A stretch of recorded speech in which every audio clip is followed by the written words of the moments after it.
জন্মের পর থেকে কখনোই ভাত খাননি রহমত আলী। ছোটবেলায় ভাত খান না বলে ভীষণ চিন্তায় পড়ে যান রহমত আলীর বাবা মা। বহু পীর ফকিরের দরগা, ওঝা, কবিরাজ দেখানো হয়েছে শুধু ভাত খাওয়ানোর জন্য, তবে তাতে ফল হয়নি কোনো।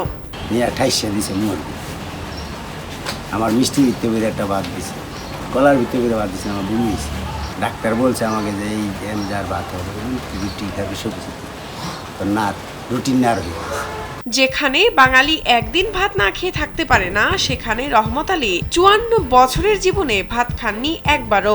কোথাও দাওয়াতে গেলেও ভাত খান না রহমত। উনি যেন ভাত খাওয়ার আয়োজন আছে, কেন যায় না? যদিও যায় তাহলে আগে খুঁজে যান, ভাত ছাড়া অন্য কিছু করি।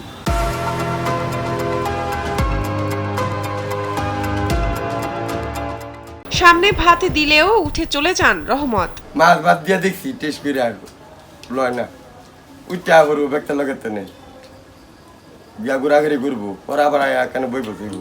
রহমত আলীর বাড়ি নরসিংদীর পলাশ উপজেলার চরসিন্দুর গ্রামে। জানা গেছে ৩৩ বছরের দাম্পত্য জীবনে তার ৩ মেয়ে ও একটি ছেলে রয়েছে। ৩ মেয়েই বিবাহিত। তারা জামাই তারা আসলো, তাদের জন্য বাজার সদাই করে দিবে, চাউল ডাল যা লাগে, মাছ তরকারি, কিন্তু তাদেরকে কিন্তু গুস পোলাও সবই খাওয়াবে, কিন্তু ওনাই খাবে না।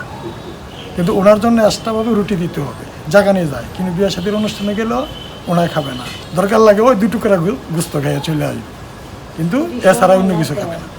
রহমত আলীর বড় ভাইয়ের স্ত্রী জানান, কোনো খাবারের সাথে গোপনে ভাত দিলেও খেতে পারেন না রহমত। ওই যে গোপনে মিষ্টির ভিতরে বইরে দিয়েছেন কে বাজারে দিতে পারে, ভূমি করে সেরা মরে যায়, সেরাই মরে যাবে, তাহলে মনে করেন কে লিগে মিষ্টি বাদ দিব।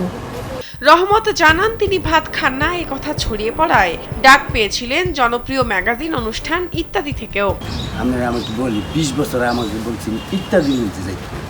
হানিফ সংকেত সায়দাবাস আর বাড়িছে গুবিবাস, আমি জানি যে এটা ফেসাইব মেসাইব, বুঝলেন না, একটা মিজাজ আর আমি না স্যার আমি যেতাম না। রহমত জানান, ভাত না খাওয়ায় কোনো সমস্যা হয়নি তার। তিনি শারীরিকভাবে সম্পূর্ণ সুস্থ। শাহনাজ পারভিন, কালবেলা।